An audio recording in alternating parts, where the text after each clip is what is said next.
ನಿಜವಾದ ಅಸಲಿ ಆಟ ಇಲ್ಲಿಂದ ಶುರು ಆಗುತ್ತೆ. ಹೀಗೆ ಹೊರಬಂದ ಸೂರ್ಯಕಾಂತಿ ಬೀಜದ ಎಣ್ಣೆಯನ್ನು 300 ಡಿಗ್ರಿ ಸೆಲ್ಸಿಯಸ್ ಅಲ್ಲಿ 8 ಗಂಟೆಗಳ ಕಾಲ ಕುದಿಸಲಾಗುತ್ತೆ. ಹೀಗೆ ಮಾಡೋದ್ರಿಂದ ಎಣ್ಣೆಯಲ್ಲಿನ ಕೊಬ್ಬಿನ ಅಂಶ ಮತ್ತು ಅಸಿಡಿಟಿ ಅಂಶ ಕಮ್ಮಿ ಆಗುತ್ತೆ. ಇದಾದ ಬಳಿಕ ಸೂರ್ಯಕಾಂತಿ ಎಣ್ಣೆಗೆ ಫುಡ್ ಗ್ರೇಡ್ ಕಲರ್ ಮಿಕ್ಸ್ ಮಾಡುತ್ತಾರೆ. ಒಂದು ಲೆಕ್ಕದ ಪ್ರಕಾರ 500 ಲೀಟರ್ ಎಣ್ಣೆಗೆ 15 ರಿಂದ 18 ಗ್ರಾಂ ಕಲರ್ ಹಾಕಲಾಗುತ್ತೆ. ಕಲರ್ ಹಾಕಿಲ್ಲ ಅಂದ್ರೆ ಸೂರ್ಯಕಾಂತಿ ಬೀಜದ ಎಣ್ಣೆ ಬಿಳಿ ಮತ್ತು ಹಳದಿ ಬಣ್ಣ ಇರುತ್ತೆ.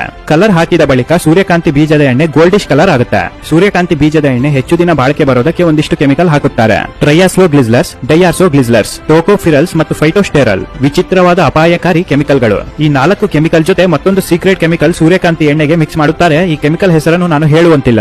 ಈ ಕೆಮಿಕಲ್ ಯಾವ ರೀತಿ ಕೆಲಸ ಮಾಡುತ್ತೆ ಅಂದರೆ 100 ಲೀಟರ್ ಸೂರ್ಯಕಾಂತಿ ಎಣ್ಣೆಗೆ ಈ ಕೆಮಿಕಲ್ ಹಾಕಿದರೆ 500 ಲೀಟರ್ ಆಗುತ್ತೆ. ಅಷ್ಟೆಲ್ಲ ವೀಕ್ಷಕರೇ, ಈ ಸೀಕ್ರೆಟ್ ಕೆಮಿಕಲ್ ಅನ್ನು ಪೆಟ್ರೋಲಿಗೂ ಬಳಸುತ್ತಾರೆ. ಇಷ್ಟೆಲ್ಲ ಕೆಮಿಕಲ್ಸ್ ಹಾಕಿದ ಬಳಿಕ ಸೂರ್ಯಕಾಂತಿ ಎಣ್ಣೆ ಬಾಟಲ್ಸ್ ಮತ್ತು ಪೌಚ್ಗಳಿಗೆ ತುಂಬಿಸಲಾಗುತ್ತೆ ಮತ್ತು ಮಾರಾಟಕ್ಕೆ ತೆಗೆದುಕೊಂಡು ಹೋಗುತ್ತಾರೆ. ಸೂರ್ಯಕಾಂತಿ ಬೀಜ ಫ್ಯಾಕ್ಟರಿ ಒಳಗಡೆ ಹೋಗಿ ಎಣ್ಣೆ ಆಗಿ ಹೊರಗಡೆ ಬರೋದಕ್ಕೆ 3 ದಿನ ಆಗುತ್ತೆ. ಈ ವಿಧಾನವನ್ನು ಬಳಸಿ ಮಾಡಿದ ಎಣ್ಣೆಯನ್ನು ಸನ್ಫ್ಲವರ್ ರಿಫೈನ್ಡ್ ಆಯಿಲ್ ಎಂದು ಕರೆಯುತ್ತಾರೆ.